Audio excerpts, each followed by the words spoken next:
Selamat pagi, selamat hari Minggu jemaat sekalian. Oke, puji syukur pada Tuhan ya. Di dalam segala situasi kita tetap bisa bersyukur. Amin. Alkitab menyuruh kita beritakanlah firman, baik atau tidak baik waktunya. Ya. Baik atau tidak baik waktunya. Dan kalau kita siap memberitakan firman, maka kita juga harus siap mendengarkan firman. Baik atau tidak baik waktunya. Dan puji syukur jemaat yang bisa hadir di tempat ini Tuhan pimpin ya. Dan bagi yang mungkin kena banjir atau berhalangan jalannya kena blok oleh air dan lain sebagainya, kita mengucap syukur kita punya teknologi sehingga Anda masih bisa mengikuti lewat YouTube atau lewat siaran streaming lainnya. Kita berdoa supaya Tuhan tetap memakai alat-alat itu, sarana dan prasarana itu. Oke, dan kita tetap ingin membahas firman Tuhan. Jadi tidak ada alasan kenapa kita tidak tetap belajar firman Tuhan. Dan saya ingin mengajak kita untuk membuka, untuk melanjutkan pembelajaran kita. Dan kita akan masuk ke dalam Injil Matius, Bapak Ibu Saudara sekalian. Dan kita masuk ya, kita sudah menghabiskan beberapa tahun bahkan untuk membahas Injil Matius secara sistematis dari ayat 1.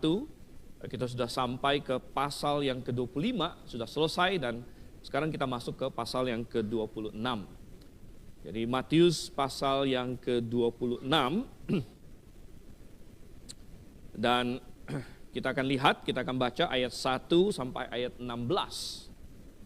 Ya, silakan diikutin, saya akan membacakan perikop ini dan kita akan belajar darinya. Demikian firman Tuhan. Setelah Yesus mengakhiri segala perkataan itu, berkatalah ia kepada murid-muridnya, kamu tahu bahwa 2 hari lagi akan dirayakan Paskah, dan anak manusia akan diserahkan untuk disalibkan. Pada waktu itu berkumpullah imam-imam kepala dan tua-tua bangsa Yahudi di istana imam besar yang bernama Kayafas. Dan mereka membuat rencana untuk menangkap Yesus dengan tipu muslihat dan untuk membunuh dia. Mereka berkata, jangan pada waktu perayaan supaya jangan timbul keributan di antara rakyat. Ketika Yesus berada di Betania, di rumah Simon, penderita sakit kulit yang menajiskan, atau mungkin TB1 lebih baik ya, sakit kusta, datanglah seorang perempuan kepadanya membawa sebuah buli-buli pualam berisi minyak wangi yang mahal. Minyak itu dicurahkannya ke atas kepala Yesus yang sedang duduk makan. Melihat hal itu murid-murid marah dan berkata, untuk apa pemborosan ini? Sebab minyak itu dapat dijual dengan mahal dan uangnya dapat diberikan kepada orang-orang miskin. Yesus mengetahui pikiran mereka lalu berkata, mengapa kamu menyusahkan perempuan ini? Ia telah melakukan suatu perbuatan yang baik padaku. Sebab orang-orang miskin selalu ada padamu, tetapi aku tidak akan selalu bersama kamu. Sebab dengan mencurahkan minyak itu ke tubuhku, ia membuat suatu persiapan untuk penguburanku. Sesungguhnya, aku berkata kepadamu, di mana saja Injil ini diberitakan di seluruh dunia, apa yang dilakukannya ini akan diceritakan juga untuk mengingat dia. Kemudian pergilah seorang dari ke-12 murid itu yang bernama Yudas Iskariot kepada imam-imam kepala. Ia berkata, apa yang hendak kamu berikan kepadaku kalau aku menyerahkan dia kepada kamu? Mereka membayar 30 uang perak kepadanya. Mulai saat itu ia mencari kesempatan yang baik untuk menyerahkan Yesus. Mari kita bersatu dalam doa. Bapa di surga, kami sungguh mengucap syukur Tuhan bahwa di tengah apapun yang terjadi, bahkan pada hari ini ketika tadi pagi kami di Jakarta terutama Tuhan ada hujan yang begitu lebat, ada banjir, ya, namun kami masih memiliki kesempatan untuk mengambil waktu, untuk berjemaat, untuk belajar firman-Mu, untuk memuji nama-Mu dengan puji-pujian. Tuhan, ini adalah berkat yang sangat indah, sangat besar. Tuhan, oleh karena Engkau telah menyediakan waktu ini bagi kami, kesempatan ini bagi kami, maka kami yakin Engkau telah menyiapkan juga berkat-berkat rohani bagi kami, yang terkandung di dalam perikop yang tadi kami baca. Dan kami mohon agar Roh Kudus yang akan bekerja untuk mengajar kami untuk menaruhnya, menanamnya ke dalam hati kami, agar kami bukan hanya sekedar paham, tapi menerima dan akan melakukannya. Terima kasih Tuhan. Kami berdoa dalam nama Yesus Kristus. Amin. Bapak Ibu Saudara yang kasih Tuhan, pernahkah di antara kalian berpikir, andai kata saya berada di dalam salah satu kisah Alkitab? Ya, kisah mana saja yang Anda bayangkan dan berkata, andai kata saya berada di sana pada waktu itu. Andai kata saya salah satu pesertanya. Andai kata saya salah satu saksi matanya. Entahkah itu ketika Daud sedang berhadapan dengan Goliat, mungkin andai kata saya salah satu orang prajurit yang sedang menyaksikan itu. Ya, atau kita mungkin berada di dalam kisah misalnya Daniel di gua singa dan kita bisa melihat apa yang terjadi di sana. Atau ratusan kisah lainnya dalam Alkitab. Pernahkah Anda berpikir andai kata saya ada di dalamnya? Ya. Tadi pagi pas hujan lagi lebat, pikiran saya terbayang kembali kepada kisah Nuh, saudara kasih Tuhan. Wah, itu kalau di rumah saya kebetulan gentengnya itu kalau kena air itu bunyinya ini lumayan kencang begitu kan. Ya, jadi brung begitu. Wah, saya pikir ini bayangkan kalau waktu Nuh gitu kan, waktu Nuh gitu.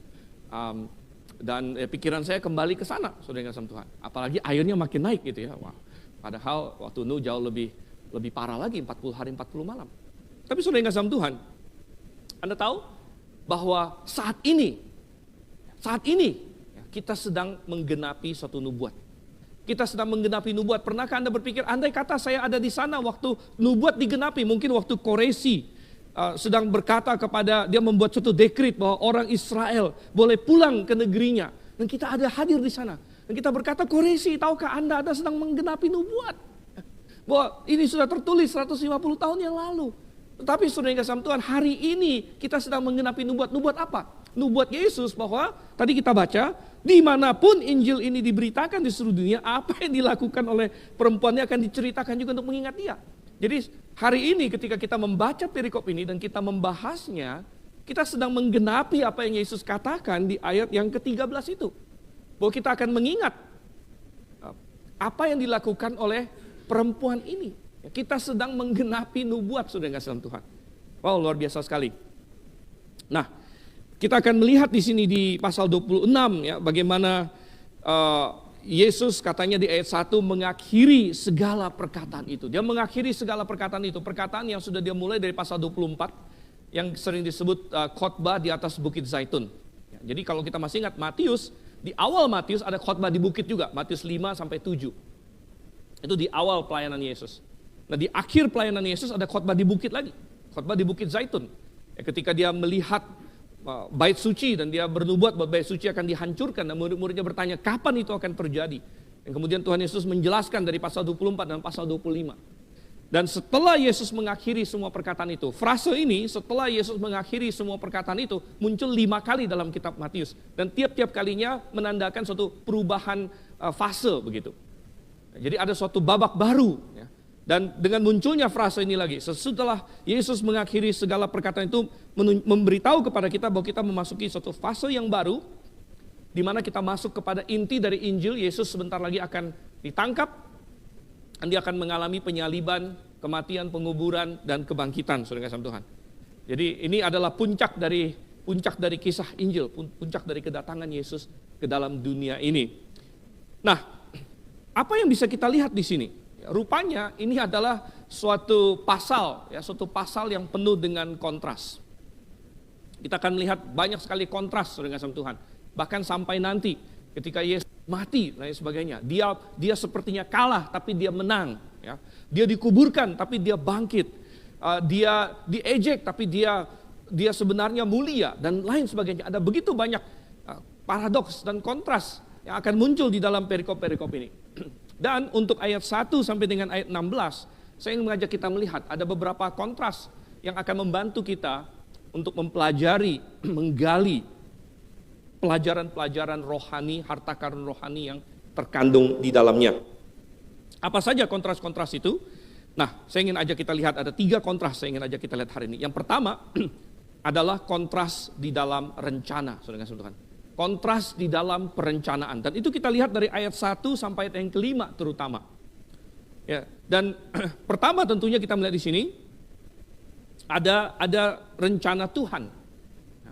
Ada rencana Tuhan, itu adalah yang nomor satu, saudara. Dan kita baca itu, Tuhan menyingkapkan apa yang sudah Dia rencanakan, apa yang akan terjadi, apa yang sudah Dia persiapkan, bahkan sejak sebelum dunia dijadikan katanya. Sehingga di ayat 2, ya, Dia berkata kepada murid-muridnya katanya, kamu tahu bahwa 2 hari lagi akan dirayakan Paskah. Nah, apa itu Paskah? Untuk kita tahu Paskah. Ya. Paskah itu dari bahasa Ibrani artinya lewat. Dan Paskah sebenarnya adalah perayaan orang Israel merayakan mereka keluar dari Mesir.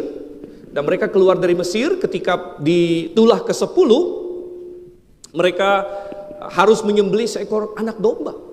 Dan anak domba itu disembelih ya, karena apa? Untuk menggantikan anak sulung mereka yang akan mati. Jadi setelah 9 tulah Firaun tidak mau melepaskan orang Israel. Tuhan bilang tulah ke-10 aku akan membunuh semua anak sulung. Tetapi anak sulung Israel bisa bebas, tidak mati kalau misalnya mereka menggantikannya dengan anak domba. Dan akhirnya anak domba Paskah disembelih, darahnya dipoleskan di rumah mereka, dan itu adalah Paskah yang mereka rencanakan. Tapi saudara yang kasih dalam Tuhan, ternyata Paskah itu bukan hanya bicara soal domba yang disembelih pada waktu keluar dari Mesir, itu adalah gambaran. Itu adalah gambaran dari Yesus Kristus itu sendiri. Yesus adalah sang anak domba Allah. Dan ketika Yesus pertama muncul dalam pelayanan, Yohanes Pembaptis sudah menunjuk kepada dia dan berkata, lihatlah anak domba Allah yang menghapus dosa dunia. Sehingga Yesus datang khusus untuk menjadi anak domba Paskah. Dan sekarang Paskah itu sudah mendekat. 2 hari lagi Yesus bilang, Paskah akan tiba. Dan kita tahu bahwa beberapa hari sebelum Paskah orang Yahudi sebenarnya sudah siap-siap semuanya. Mereka sudah siap-siap, mereka bahkan Paskah akan dilakukan tanggal 14 Nisan. Dan mereka sudah harus pilih domba mereka tanggal 10 Nisan. 10 Nisan mereka pilih beberapa ekor domba. Dan mereka harus observasi domba-dombanya. Ada nggak yang bercacat? Kalau bercacat tidak boleh. Nah, kalau misalnya akhirnya tidak bercacat, maka tanggal 14 akan mereka sembelih. Dan saudara yang kasih Tuhan, pada tanggal 10 Nisan, Tuhan Yesus sudah masuk ke Yerusalem. Dia masuk ke Yerusalem, menunggang seekor keledai, dan dia dilihat oleh semua bangsa, dan semua bangsa memperhatikan apakah ada salah pada dirinya. Dia masuk ke dalam bait suci, dia bersoal jawab dengan ahli-ahli Taurat, dengan orang-orang Farisi. Dia membantah semua tuduhan mereka. Mereka mencoba menjebak dia dengan pertanyaan tentang kebangkitan, dengan pertanyaan tentang pajak untuk kaisar, dan segala macam mereka coba cari ada salahnya tidak. Yesus bagaikan anak domba yang dicari. Apakah ini tidak bercacat atau bercacat? Dan saudara yang kasih Tuhan, 2 hari lagi Paskah, dan Yesus sudah membuktikan bahwa dirinya tidak bercacat, dan dia akan menjadi sang anak domba itu.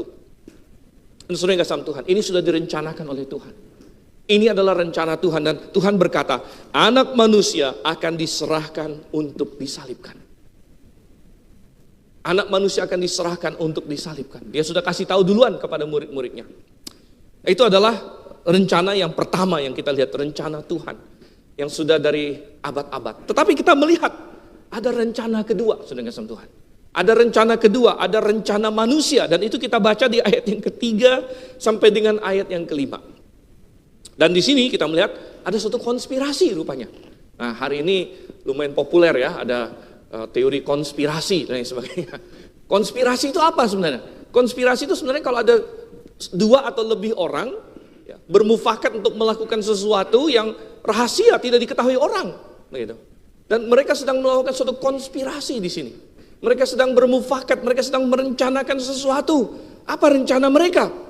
Wow, mereka rencana, siapa mereka? Ayat yang ketiga, imam-imam kepala. Imam-imam kepala, para pemimpin imam. Dan waktu itu adalah golongan Saduki. Ingat, golongan Saduki adalah liberalnya Yahudi. Mereka tidak percaya ada kebangkitan, tidak percaya ada roh, tidak percaya ada malaikat. Jadi kenapa mereka bisa jadi imam? Lucu juga ya. Padahal mereka imam mestinya yang paling percaya, tapi mereka adalah orang yang tidak percaya. Gitu. Ini mirip-mirip dengan gembala sidang yang tidak percaya Alkitab. Pendeta-pendeta yang tidak percaya Alkitab. Profesor-profesor, doktor-doktor teologi yang malah berkata Alkitab ada salah. Oh, sudah ngasih Tuhan. Ya, mereka imam-imam kepala, tua-tua bangsa, dan mereka berkumpul di rumahnya imam besar di istana imam besar yang bernama Kayafas. Lalu apa yang mereka rencanakan? Ayat yang keempat, dan mereka membuat rencana untuk menangkap Yesus dengan tipu muslihat dan untuk membunuh dia. Nah, sekilas saudara kasih Tuhan, kalau kita lihat tadi kita bandingkan rencana Tuhan. Tuhan bilang anak manusia 2 hari lagi Paskah, anak manusia akan ditangkap dan akan disalibkan. Lalu kita melihat ada konspirasi manusia, rencana manusia di sini. Mereka berkata, mari kita tangkap Tuhan, tangkap Yesus dengan tipu muslihat, dan kita akan bunuh dia. Sekilas saudara kasih Tuhan, kedua rencana ini sepertinya sinkron. Sama gitu kan. Tuhan berkata bahwa dia akan ditangkap, dia akan disalibkan. Ini rencana Tuhan. Di sisi lain ada sekelompok manusia yang mereka juga bikin rencana. Dan rencana mereka adalah menangkap dan membunuh Yesus. Jadi sepertinya kan sama nih, klop gitu. Rencana Tuhan dengan rencana para konspirator ini sama persis kalau begitu. Sepertinya. Namun saudara kasih Tuhan, ternyata tidak. Ternyata mereka, orang-orang ini, sepertinya rencana mereka cocok dengan kehendak Tuhan, tapi tidak. Karena mereka melakukannya dengan motivasi yang sama sekali berbeda dengan Tuhan. Sama sekali berbeda dengan Tuhan. Nah, ini mengingatkan kita akan suatu peristiwa atau suatu prinsip di dalam perjanjian lama. Coba kita buka saudara kasih Tuhan. Kita buka. Jadi perjanjian lama ini banyak sekali prinsip yang bagus-bagus. Coba kita buka di dalam Yesaya pasalnya yang ke-10. Kita lihat Yesaya pasal yang ke-10. Dan kitab Yesaya ditulis di zaman Hizkia. Raja Hizkia, jadi Nabi Yesaya hidup zaman Raja Hizkia, dan musuh Israel pada zaman itu adalah Asyur. Asyur adalah negara yang bengis, yang kejam, yang banyak menyerang Israel dan banyak menghancurkan bangsa-bangsa dan lain sebagainya. Bahkan kerajaan Israel di utara dibuang oleh Asyur. Dan kalau kita masih ingat, mereka hampir mengalahkan Yerusalem dengan kalau bukan Tuhan membunuh 185.000 tentara Asyur pada waktu itu. Tapi perhatikan Yesaya pasal 10 dari ayat 5. Dari ayat 5 sampai ayat 12. Saya bacakan. Sungguh celaka Asyur cambuk murkaku, yang tangannya memegang tongkat amarahku. Jadi Asyur adalah cambuk Tuhan. Tuhan menghukum Israel, menghukum Yehuda dengan menggunakan Asyur. Tapi walaupun mereka menjadi alat Tuhan, tapi Tuhan bilang mereka celaka. Gitu. Nah, sekilas kita berkata, kenapa? Kenapa mereka dipakai Tuhan, tapi Tuhan marah dengan mereka? Nah, ini kita akan membaca alasannya. Ayat yang ke-6. Terhadap bangsa yang murtad aku mengutusnya, yaitu terhadap Israel dan Yehuda.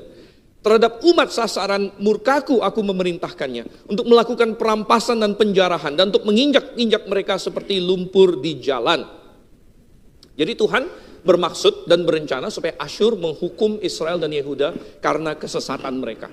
Ayat 7. Namun dia sendiri tidak bermaksud demikian, dan rancangan hatinya tidak demikian. Sebab niat hatinya ialah memusnahkan dan melenyapkan tidak sedikit bangsa-bangsa. Ia berkata, bukankah panglima-panglimaku itu raja-raja semua? Bukankah Kalno dihancurkan seperti Karkemis, Hamat seperti Arpad, atau Samaria seperti Damsyik? Ini kota-kota yang dihancurkan oleh Asyur. Sebagaimana tanganku telah menyergap kerajaan-kerajaan penuh berhala, yang mempunyai lebih banyak patung daripada Yerusalem dan Samaria. Bukankah akan kulakukan juga kepada Yerusalem dan patung-patung berhalanya, seperti yang telah kulakukan kepada Samaria dan berhala-berhalanya. Tetapi ketika Tuhan telah menyelesaikan segala pekerjaannya di Gunung Sion dan di Yerusalem, Ia akan menghukum bualan Raja Asyur yang tinggi hati dan sikapnya yang angkuh sombong.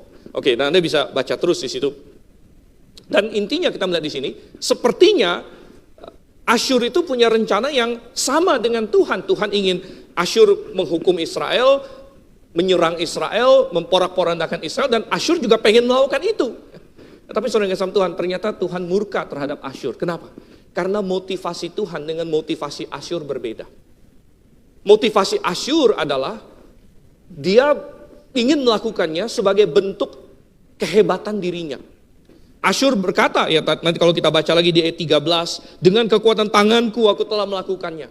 Jadi Asyur melakukan itu dengan kesombongan, dengan berpikir aku hebat, aku mengalahkan semua ilah-ilah bangsa-bangsa yang lain. Dan Termasuk aku akan mengalahkan Allahnya Israel. Aku akan mengalahkan Allah Jehovah. Ini adalah motivasi Asyur. Dan motivasi Asyur adalah dia ingin mencaplok, menghancurkan sama sekali Israel, Yehuda, dan menang terhadap Yehovah. Oh tidak. Dan Tuhan berkata, aku akan pakai engkau Asyur. Aku akan pakai engkau sebagai cambukku. Aku akan pakai engkau sebagai tongkat amarahku. Tetapi motivasi hatimu, aku tetap akan hakimi. Kekejamanmu akan tetap aku hakimi. Karena rencanamu berbeda dengan rencana Tuhan, walaupun sekilas sepertinya sama. Tapi ternyata berbeda total. Tuhan ingin memakai Asyur sebagai alat pendidikan bagi Israel. Asyur ingin menghancurkan Israel. Coba kita balik lagi ke dalam Matius pasal 26. Maka dengan demikian kita melihat rencana orang-orang ini, para imam-imam kepala, Kayafas dan lain sebagainya, sepertinya sama dengan Tuhan. Mereka ingin menangkap Tuhan, menangkap Yesus, mereka ingin membunuh Yesus, dan Yesus bilang, ya memang itu akan terjadi. Oh, tetapi saudara yang kasih Tuhan, motivasinya berbeda total. Tuhan berkata bahwa dia akan ditangkap, dia akan disalibkan untuk apa? Karena dia ingin menyelamatkan manusia. Karena dia akan menjadi pembayar harga, dia akan menjadi mediator, dia akan menjadi pembuka jalan. Di atas kayu salib itu dia akan membayar harga dosa untuk kita semua. Tetapi apakah itu yang diinginkan oleh imam-imam kepala dan ahli Taurat dan tua-tua dan Kayafas? Oh, sama sekali tidak. Mereka tidak ada berpikir tentang itu. Mereka ingin menangkap Yesus karena kebencian, karena kedengkian, karena iri hati. Dan mereka bukan ingin menyelamatkan siapa-siapa. Mereka ingin menghancurkan Yesus sama sekali. Oh, saudara yang kasih Tuhan. Oleh karena itu, mereka akan dihakimi. Mereka akan dihakimi. Sepertinya rencana mereka sama dengan rencana Tuhan, tapi sebenarnya sama sekali berbeda. Oleh karena itu, saudara yang kasih Tuhan, yang harus kita pahami adalah, menjadi pelajaran bagi kita adalah, kita harus memahami hati Tuhan. Ingat bahwa kita ini hidup di masa kita menyembah dalam roh dan kebenaran. Tidak cukup bagi kita untuk mendekat kepada Tuhan dengan bentuk-bentuk jasmaniah saja. Oh, saya berdoa, sekian hari, saya diajar tiap kali makan, sebelum makan saya doa. Saya hari Minggu datang ke gereja. Itu semua hal yang bagus, saudara. Datang ke gereja bagus, berdoa bagus. Tetapi sebenarnya menyembah Allah dalam roh dan kebenaran, itu berarti kita ingin mencoba memahami hati Tuhan. Kita ingin menyembah Tuhan dengan benar. Kita ingin tahu Tuhan, apa yang Engkau kehendaki. Jangan sampai kita sepertinya melakukan yang Tuhan inginkan, tetapi motivasi kita salah. Dan kita gagal untuk memahami hati Tuhan. Apa yang Tuhan inginkan sebenarnya. Oh saudara, Tuhan bisa memakai kejahatan sekalipun. Tuhan sudah nyatakan itu dalam Alkitab. Tuhan pakai kejahatan Asyur. Tuhan pakai kejahatan saudara-saudara Yusuf. Saudara-saudara Yusuf jual dia ke Mesir. Dan ujung-ujungnya baru ketahuan Tuhan pakai itu.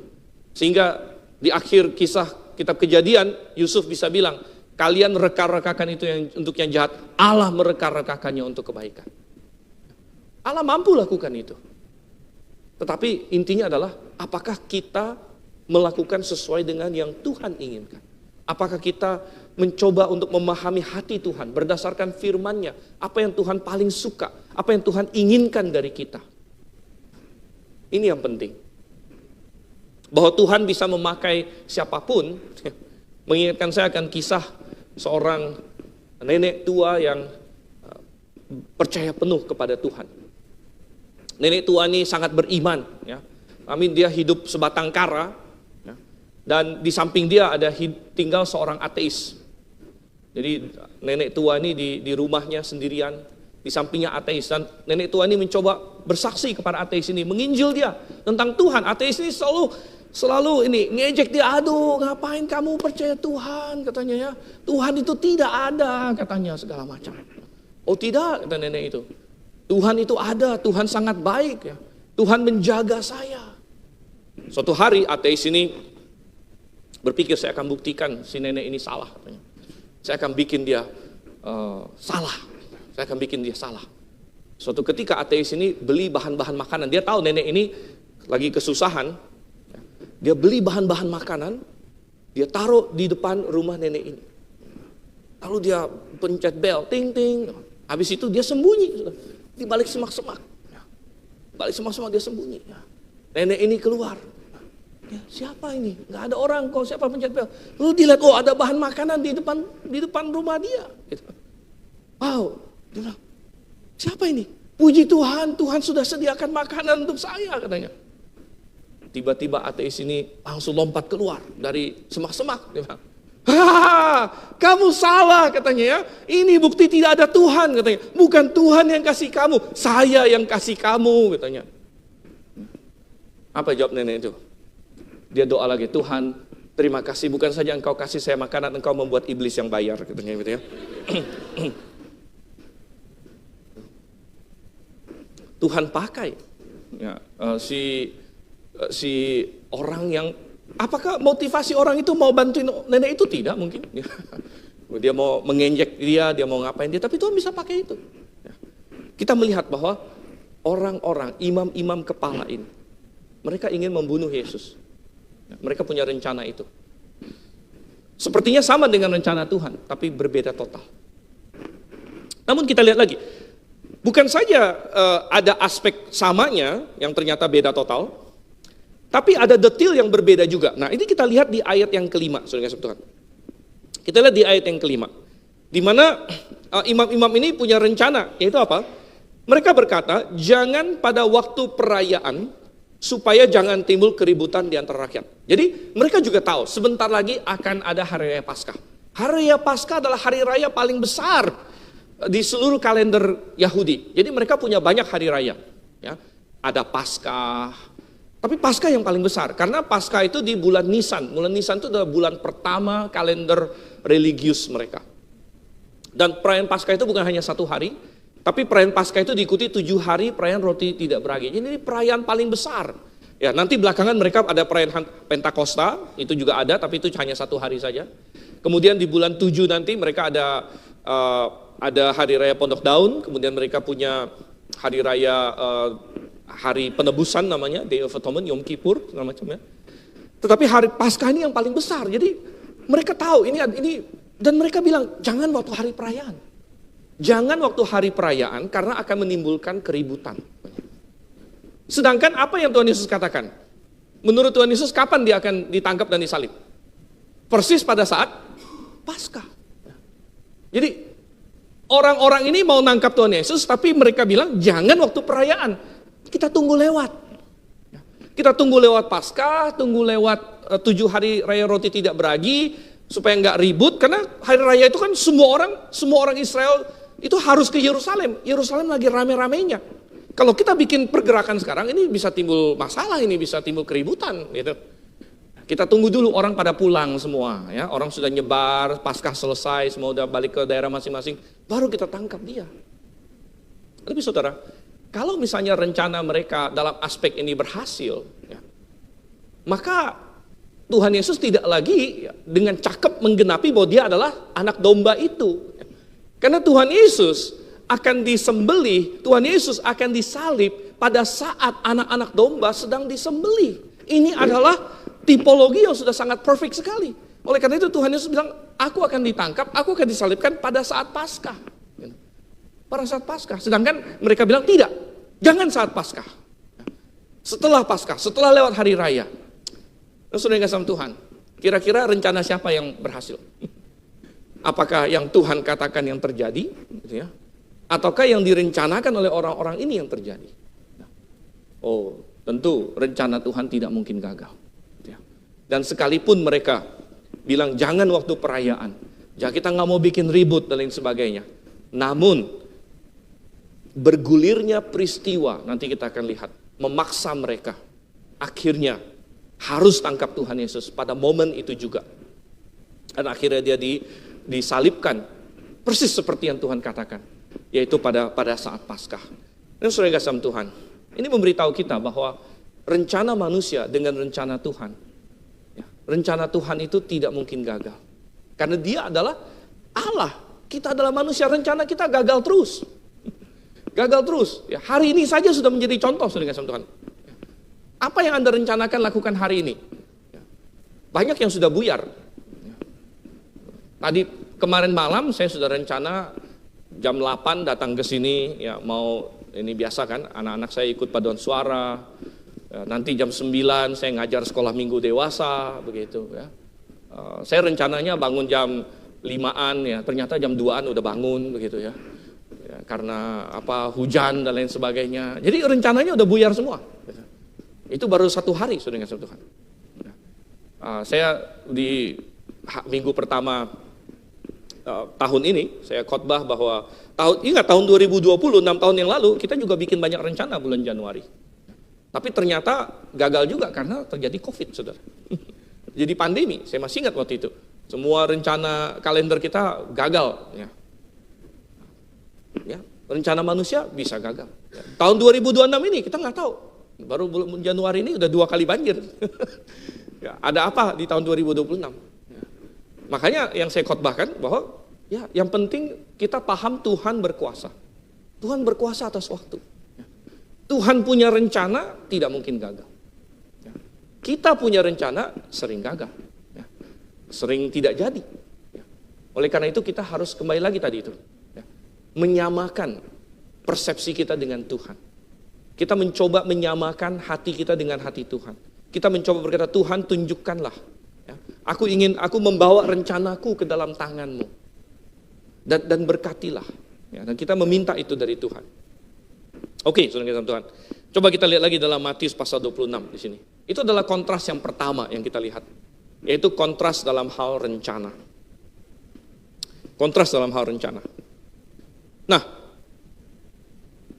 sekarang kontras yang kedua kita akan lihat ya dari ayat 6 dan seterusnya, yaitu kontras dalam hal tindakan. Tadi ada kontras dalam hal rencana, jadi kita lihat kontras dalam hal tindakan, saudara kasih Tuhan. Sementara para konspirator ini di rumah Kayafas, mereka bikin rencana mereka, ada suatu peristiwa yang terjadi tidak jauh dari Yerusalem, yaitu di suatu desa kecil di sekitar Yerusalem namanya Betania, dan katanya di rumah Simon si kusta, gitu. Simon si kusta, si penderita sakit kusta. Nah, kita tidak tahu terlalu banyak tentang Simon kusta ini. Kita tidak tahu banyak tentang dia. Kemungkinan besar dia adalah seorang yang disembuhkan oleh Tuhan Yesus. Jadi dia dulu orang kusta, tapi sudah disembuhkan. Nah, mungkin agak kesel juga, udah sembuh masih disebut Simon si kusta, begitu ya. Padahal sudah sembuh gitu kan, tapi sudah melekat mungkin, sudah panggil. Kan Simon itu nama yang sangat banyak sekali ya. Simon Petrus, Simon orang Kirene, ada banyak sekali Simon di dalam Alkitab ya. Ada waktu di Yopa ada Petrus Petrus sendiri Simon, dia tinggal dengan seorang namanya Simon penyamak kulit dan lain sebagainya. Simon nama yang sangat sering ya. Oleh karena itu sering Simon siapa ini? Simon si kusta. Kenapa kita yakin dia sudah disembuhkan? Karena berdasarkan hukum Taurat, kalau seseorang sakit kusta, dia tidak boleh punya hubungan sosial dengan orang lain. Ya. Dia tidak boleh punya hubungan sosial. Jadi bahwa Yesus masuk ke sana beserta dengan murid-muridnya. Ya. Ini kalau orang ini masih sakit kusta, mereka sedang melanggar salah satu aspek seremonial di dalam hukum Taurat sebenarnya. Ya. Nah, kalau Yesus sendiri mungkin memang spesial karena masih ingat. Orang lain takut nyentuh orang kusta, orang lain nyentuh orang kusta dia jadi najis, Yesus nyentuh orang kustanya jadi sembuh gitu.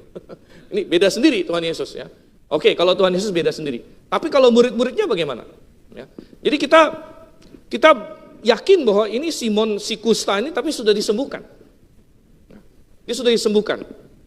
Tapi siapa dia? Kita tidak tahu banyak siapa dia. Ya. Alkitab tidak banyak cerita tentang siapa dia.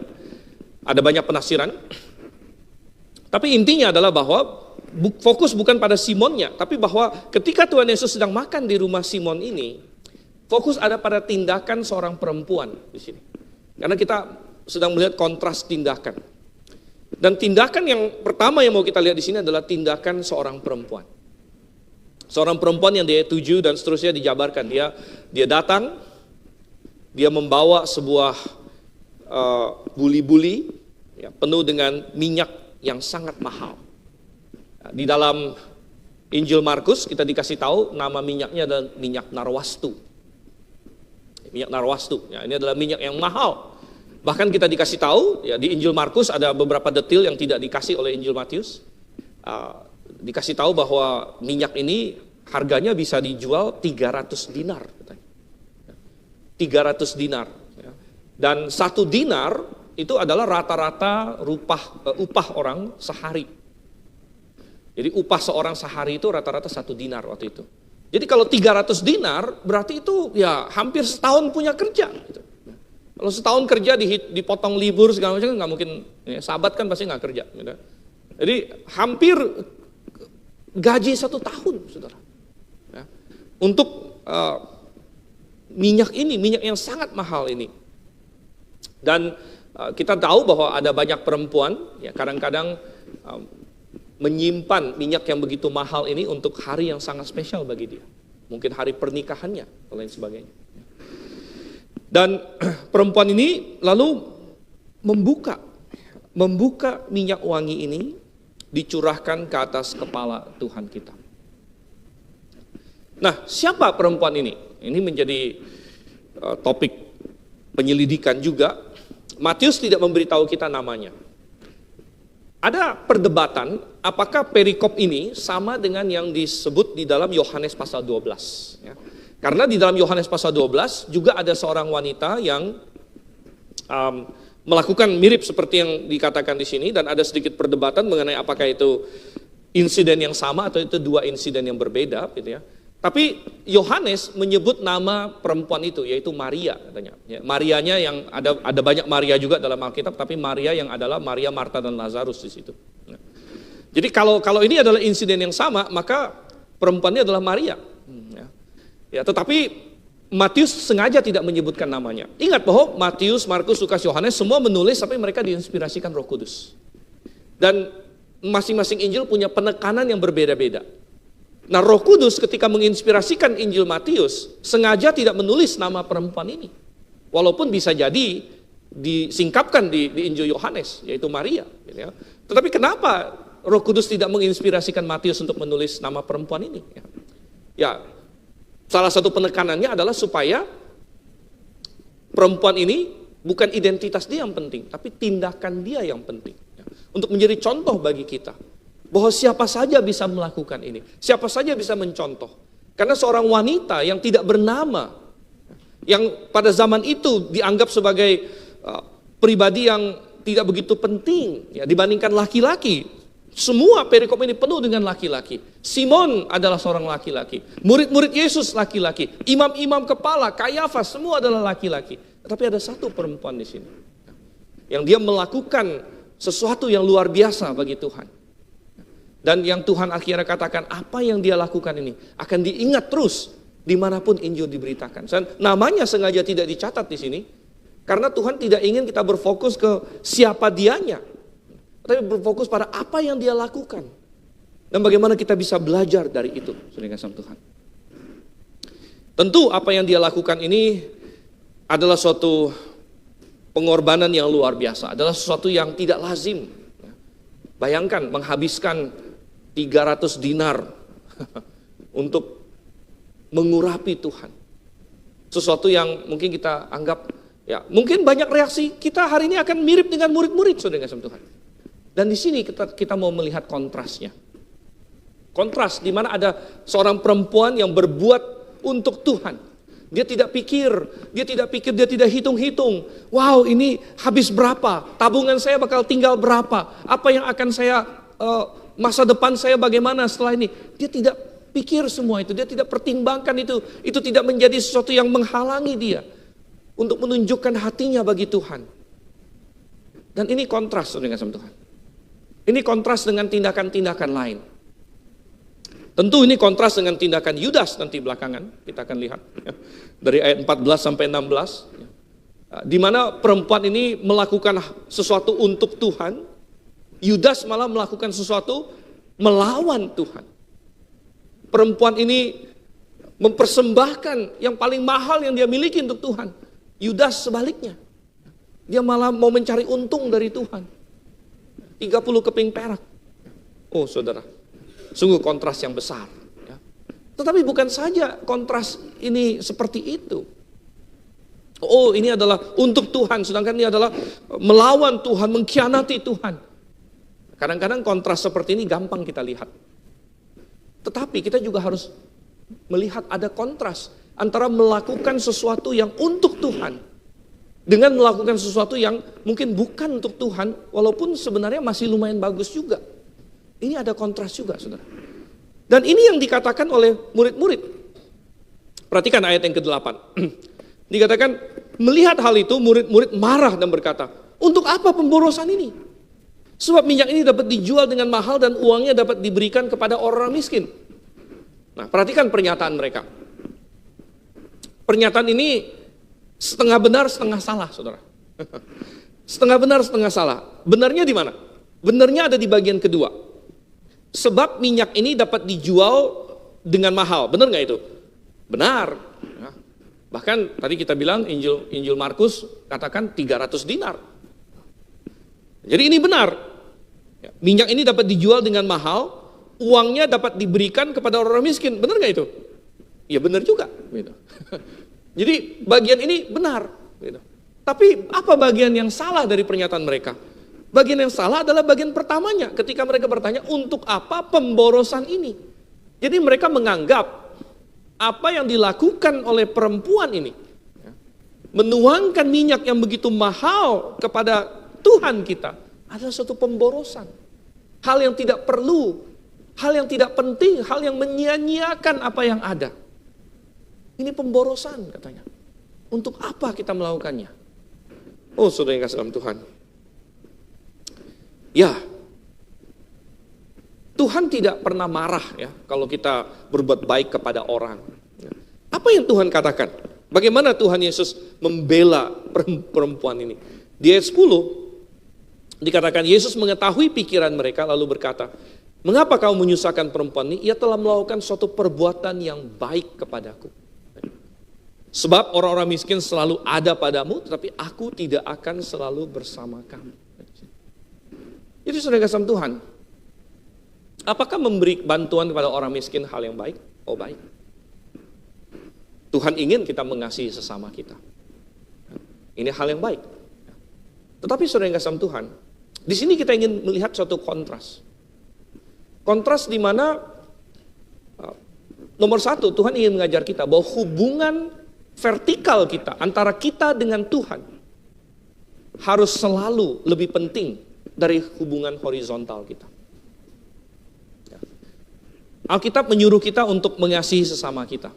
Kita mengasihi keluarga kita, kita mengasihi teman-teman kita bisa mengasihi begitu banyak orang, itu harus. Tetapi Tuhan berkata apa? Apa hukum yang paling utama dan terutama? Kasihilah Tuhan Allahmu dengan segenap hatimu, dengan segenap jiwamu, dengan segenap akal budimu. Dan Tuhan pernah berkata, kalau ada orang yang mencintai ayahnya, mencintai ibunya, mencintai saudaranya, anak-anaknya lebih daripada aku, ia tidak layak bagiku. Dan Tuhan ingin mengajarkan bahwa hubungan kita dengan Tuhan itu prioritas nomor satu dalam hidup ini. Lebih daripada hubungan horizontal kita. Oleh karena itu kita bukan saja bisa mengkontraskan apa yang dilakukan perempuan ini dengan apa yang dilakukan Yudas ini, sepertinya kontrasnya jauh sekali ya. Yudas mengkhianati Tuhan, perempuan ini mengasihi atau berkorban bagi Tuhan. Tapi kita juga bisa mengkontraskan apa yang diusulkan oleh murid-murid. Murid-murid mengusulkan, ya daripada mengurapi Tuhan, mendingan ini kita bagi-bagi uang kepada orang miskin saja. Dan saudara, ini bukan hal yang buruk. Ya, kalau mengkhianati Tuhan kan buruk, secara objektif buruk nih. Tetapi bagi-bagi uang kepada orang miskin bukan hal yang buruk. Hal yang lumayan baik juga, begitu. Tetapi Tuhan bilang yang ini lebih prioritas lagi. Yang ini lebih penting lagi, yaitu hubungan kita dengan Tuhan. Sudah nggak sama Tuhan. Dan kita belajar tentang itu. Ya. Tuhan bilang bahwa orang miskin selalu ada padamu. Dan ini juga menjadi suatu cambuk ya, atau menjadi suatu bantahan ya, karena manusia di dunia ini sering punya cita-cita untuk mengentaskan kemiskinan. Ya, semua negara punya cita-cita mengentaskan kemiskinan. Ya. Kita kalau bisa mencapai suatu utopia di mana tidak ada lagi orang miskin di dunia ini. Suatu cita-cita yang sangat bagus, tetapi berdasarkan Alkitab, kita tahu bahwa itu tidak akan bisa dicapai. Manusia tidak mampu untuk mendirikan suatu masyarakat utopia. Kita harus menunggu kedatangan Sang Raja untuk memulihkan dunia ini. Barulah di dalam kerajaan milenium nanti, benar-benar tidak ada orang miskin. Sebelum kerajaan milenium, Tuhan sudah berkata, orang-orang miskin selalu ada padamu. Di sini. Bukan berarti kita tidak perlu tolong orang miskin atau kita tidak perlu mencoba untuk mengentaskan kemiskinan. Itu usaha yang baik. Tetapi bukan itu prioritas orang Kristen, saudara. Bukan itu prioritas orang Kristen. Prioritas orang Kristen adalah menyelamatkan jiwa seseorang. Karena percuma kalau seseorang keluar dari kemiskinan. Percuma kalau seseorang keluar dari kemiskinan, tetapi dia tetap tidak diselamatkan. Maka tidak ada gunanya. Bahkan orang-orang yang paling sulit diinjilin adalah orang-orang yang sudah sangat kaya raya. Tidak percuma Tuhan Yesus berkata, betapa sulit orang kaya masuk ke dalam kerajaan sorga. Seperti unta masuk dalam lubang jarum. Bukan berarti tidak ada orang kaya yang diselamatkan. Puji Tuhan ada yang diselamatkan. Tetapi kekayaan sering membuat orang merasa cukup diri. Sering merasa tidak memerlukan, tidak perlu mendengarkan tentang Injil. Dia sudah fine di dalam hidup di dunia ini. Dia merasa semuanya sudah fine-fine saja. Ngapain saya mengubah hidup saya? Oh, saudara yang kasih Tuhan. Dia perlu dikejutkan dengan Injil dan hanya Tuhan yang bisa melakukan itu. Tapi saudara yang kasih Tuhan, gereja yang sudah kehilangan Injil, gereja-gereja di Eropa yang sudah jadi liberal, gereja-gereja di Amerika yang sudah jadi liberal, yang mereka tidak lagi percaya bahwa Yesus adalah Tuhan bahkan. Bayangkan orang Kristen tapi tidak percaya Yesus adalah Tuhan. Mereka tidak lagi percaya Yesus lahir dari perawan. Mereka tidak percaya mukjizat-mukjizat Yesus. Apa yang mereka percaya? Injil apa yang mereka punya? Mereka tidak punya Injil. Oleh karena itu mereka sering akhirnya programnya adalah Injil sosial. Bukan lagi menyelamatkan orang, mengajar tentang Yesus mati bagimu, percayalah, bertobatlah kepada Yesus. Tapi mereka mencurahkan uang yang begitu banyak. Untuk apa? Untuk memberikan pendidikan, untuk bagi-bagi bansos, ya, untuk kasih sembako, untuk mengangkat orang dari kemiskinan. Dan saya katakan itu hal-hal yang bagus dengan sendirinya. Tapi kalau kita bandingkan dengan berita Injil, maka tidak ada bandingannya, saudara.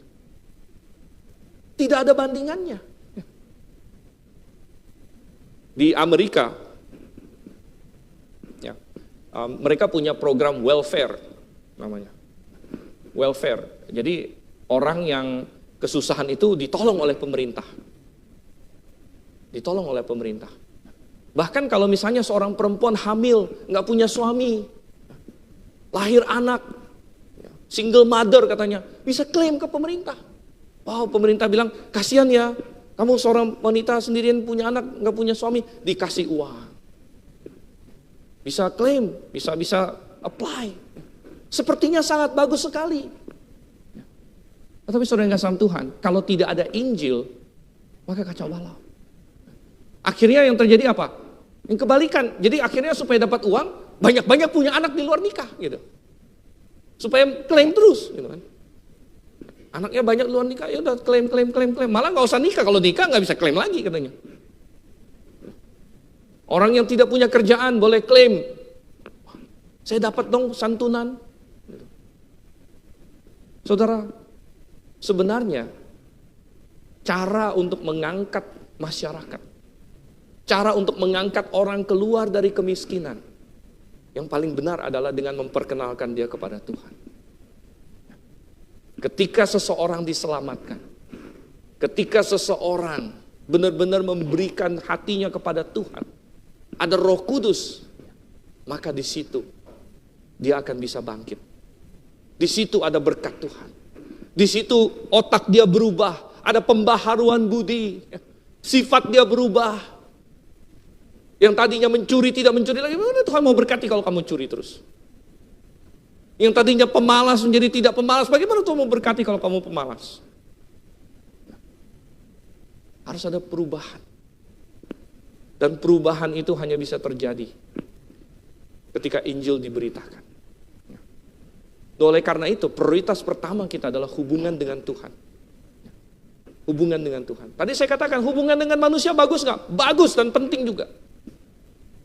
Menolong orang miskin bagus nggak? Bagus. Sebenarnya murid-murid sering kasih uang kepada orang miskin. Oleh karena itu Yudas pegang kas waktu itu. Dan waktu Tuhan Yesus sudah bilang, Yudas sudah lakukanlah apa yang kamu mau lakukan nanti belakangan. Lalu Yudas pergi. Dan murid-murid yang lain kira Tuhan kasih instruksi Yudas untuk kasih sedekah sama orang miskin. Karena rupanya itu sering mereka lakukan. Ya.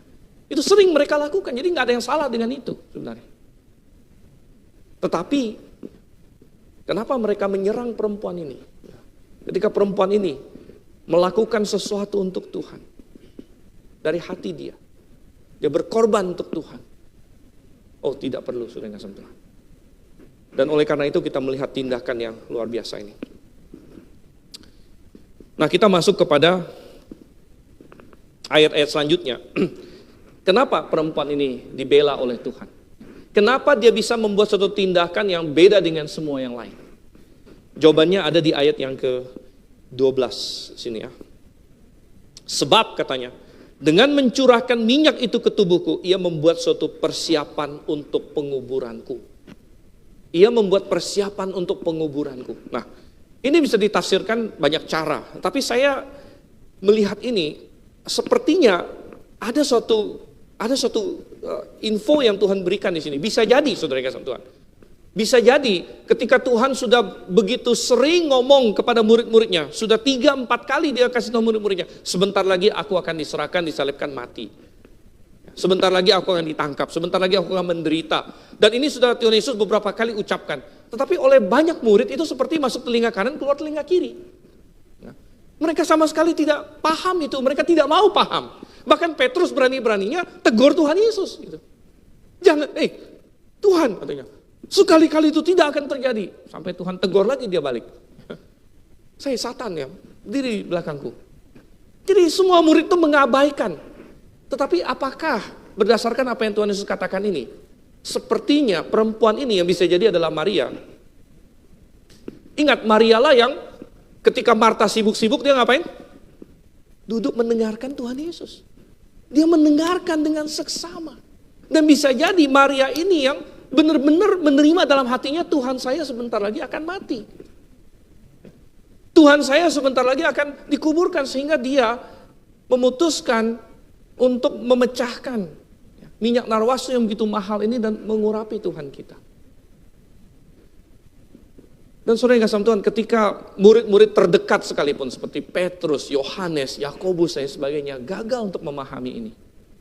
Seorang yang simple, karena tidak perlu otak yang tinggi, IQ yang tinggi, yang perlu adalah mendengarkan apa yang Yesus katakan, kemudian mempercayainya.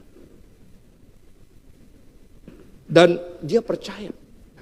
Simple, sebagai seorang perempuan simple, dia nggak mikirin politik, dia nggak mikirin seperti kekuasaan bagi-bagi menteri apa segala macam seperti Yakobus, Yohanes, satu minta sebelah kanan, satu minta sebelah kiri lah.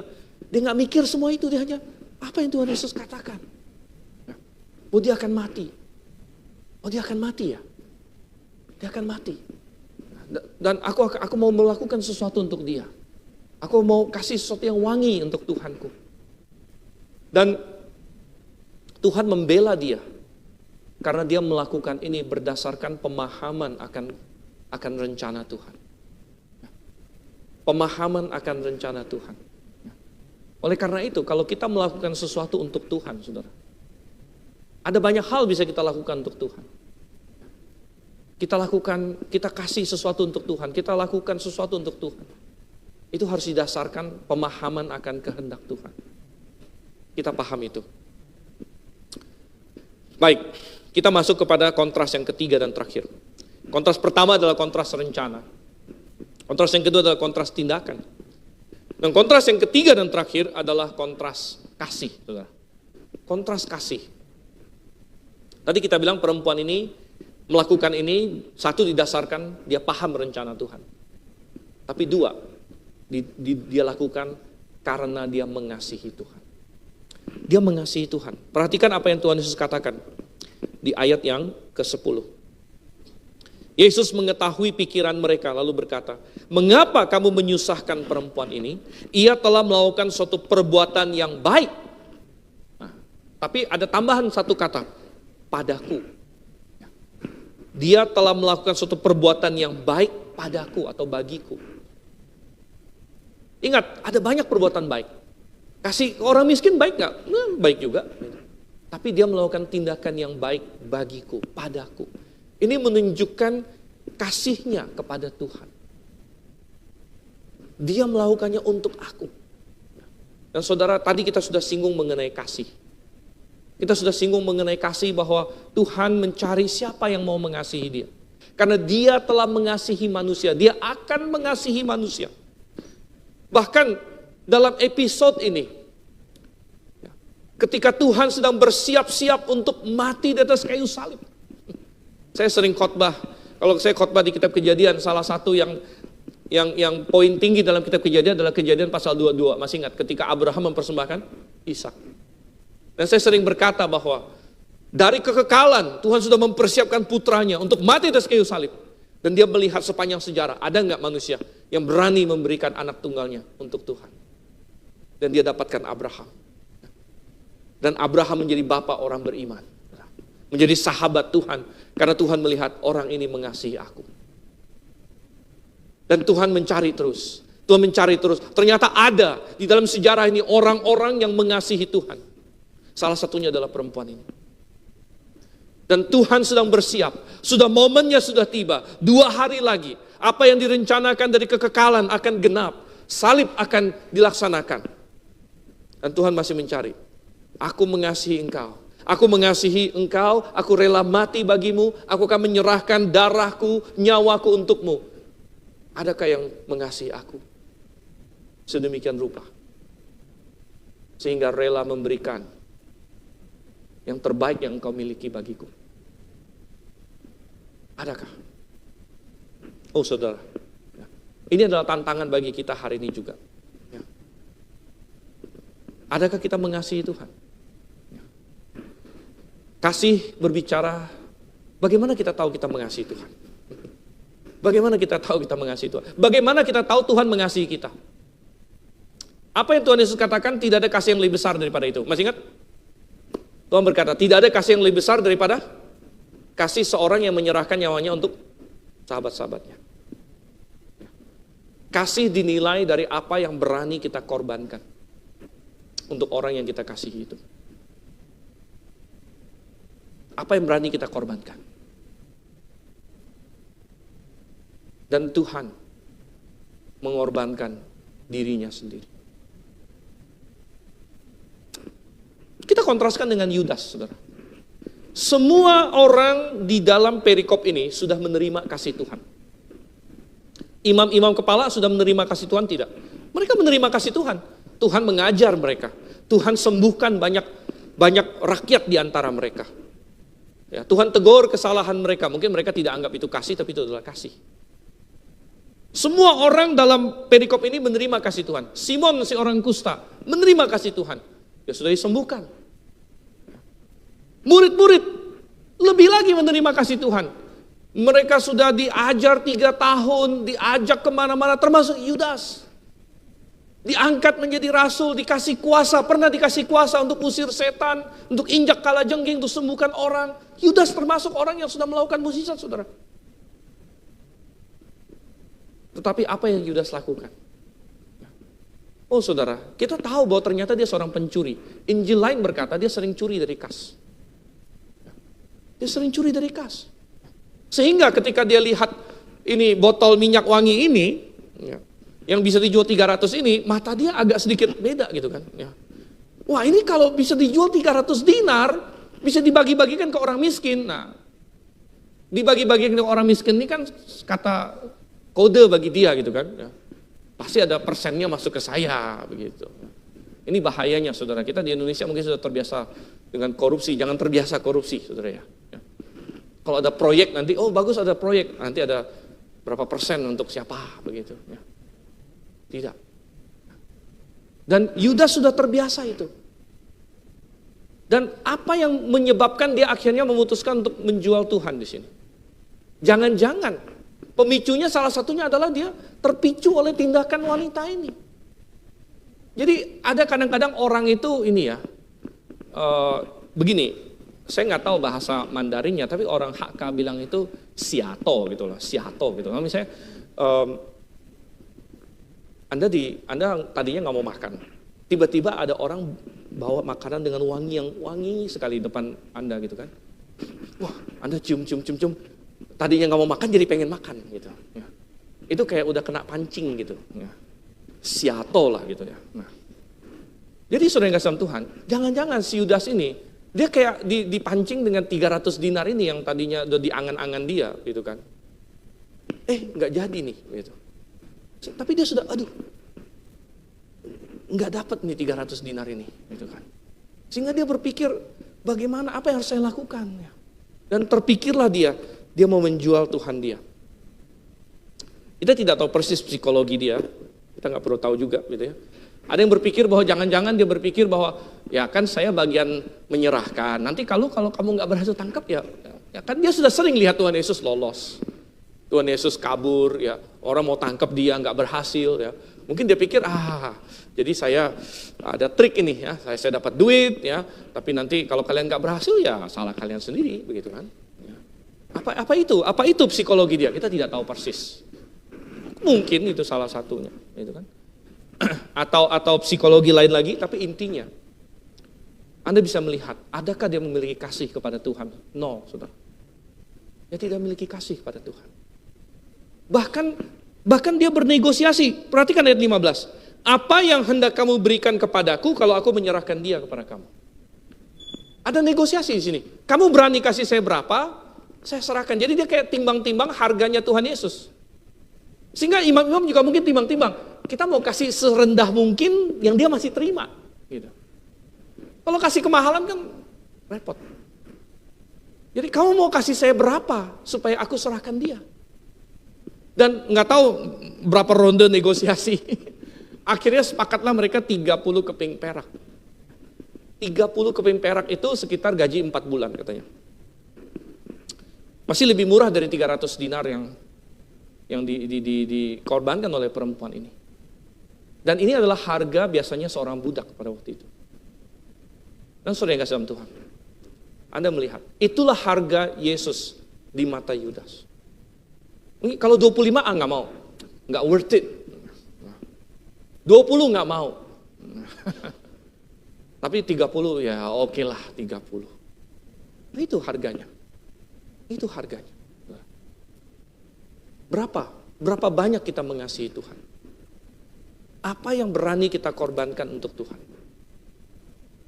Apakah uang kita? Berapa banyak kita berani uang kita bagi Tuhan?